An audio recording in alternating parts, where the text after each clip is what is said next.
নমস্কার বন্ধুরা, আশা করি তোমরা সকলে খুব ভালো আছো। আমিও খুব ভালো আছি। ক্রিয়েট উইথ রুম্পাতে তোমাদের সকলকে স্বাগত। আজকে আমি তোমাদের সামনে একটা দারুণ জিনিস নিয়ে হাজির হয়ে গেছি। এটা কিন্তু ছাড়া বাঙালি একেবারেই অসম্পূর্ণ।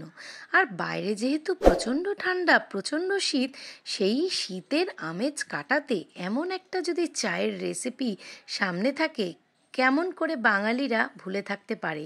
আজকে আমি বানিয়ে নিচ্ছি দুটো চায়ের রেসিপি। আজকে তোমাদের সাথে শেয়ার করছি। একটা হচ্ছে শীতকালীন চা, একটা গ্রীষ্মকালের চা।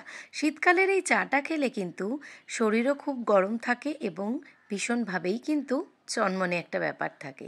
আর এই চাটার জন্য আমি এখানে 1.5 কাপ মতন জল নিয়ে নিয়েছি। আর জলটাকে বেশ ভালো করে একটু ফুটিয়ে নিতে হবে। জল যদি না ফোটে চায়ের কিন্তু টেস্ট আসবে না। 1/2 চামচ মতন এখানে আদা গ্রেট করে নিয়েছি। একটি গ্রেটারের সাহায্যে তোমরা চাইলে থেতো করেও দিতে পারো। এই আদাটা দিয়ে কিন্তু 1 থেকে 1.5 মিনিট একদম লো ফ্লেমে কিন্তু ফুটতে দিতে হবে।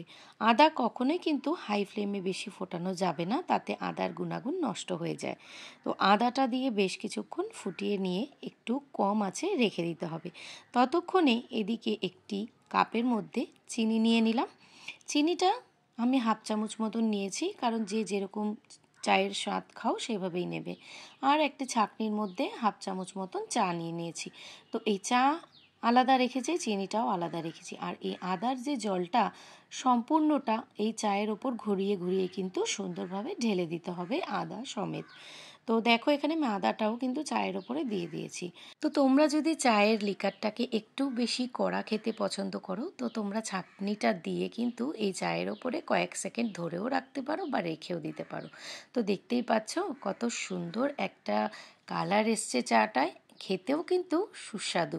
তো চা খেয়ে যদি চাঙ্গাই না হওয়া যায় তাহলে কি ভালো লাগে?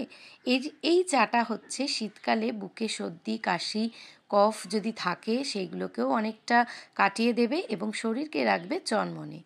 এখন বানাচ্ছি গ্রীষ্মকালীন চা। এই গ্রীষ্মকালীন চা বানানোর জন্য কি কি লাগছে সেটা দেখে নাও।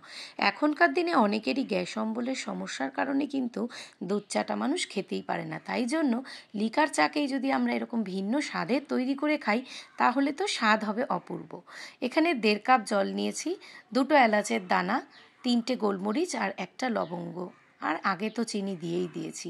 এই সমস্ত কিছুকে খুব ভালোভাবে কিন্তু চায়ের সাথে ফুটিয়ে নিচ্ছি। তো মিডিয়াম আঁচেই একদম ফোটাবো। তাতে দিয়ে দিয়েছি 1/2 চামচ মতন চায়ের পাতা।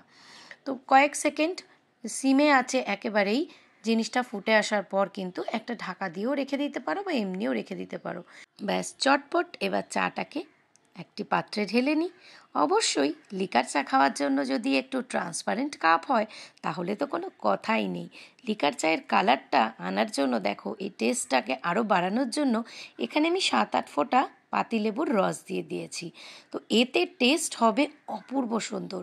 তোমরা পারলে চটপট এটা বানিয়ে খেয়ে দেখো, ভীষণ সুস্বাদু হয় এই চাটা।